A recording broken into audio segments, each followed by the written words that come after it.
चार दोस्तों की शेर के साथ दोस्ती की कहानी एक सबक आमोज और दिलचस्प किस्सा है जो हमें दोस्ती, मोहब्बत और फितरत के एहतराम का सबक देती है। ये कहानी कुछ यूं है।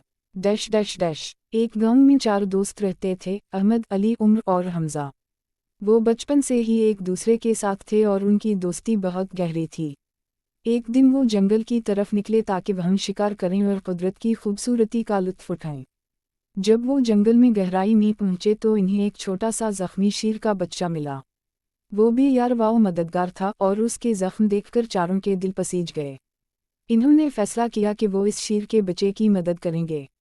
वो उसे गांव ले आए और इसकी देखभाल शुरू कर दी।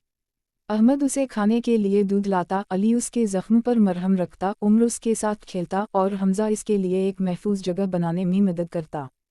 कुछ महीनों बाद वो बच्चा बिल्कुल सेहतमंद हो गया और बड़ा होने लगा। शेर का बच्चा, जो अब एक मजबूत शेर बन चुका था, अपने दोस्तों के साथ वफादारी से जुड़ा हुआ था। वो इन्हें नुकसान पहुंचाने के बजाय उनकी हिफाजत करता था। जंगल के दूसरे जानवर भी शेर से डरते थे, लेकिन शेर उन चार दोस्तों के साथ बहुत नरम और दोस्ताना था। एक दिन गांव पर डाकुओं ने हमला किया। शेर ने अपनी बहादुरी दिखाते हुए डाकुओं को भगाया और गांव के लोगों को महफूज रखा।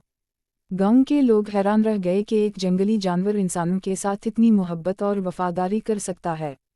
Dash dash dash. ये कहानी हमें ये सिखाती है कि मोहब्बत और नेक नियति से हम जानवरों के साथ भी गहरा रिश्ता कायम कर सकते हैं। ये भी जाहिर करती है कि दूसरों की मदद करना और उनकी परवाह करना कभी रायगा नहीं जाता।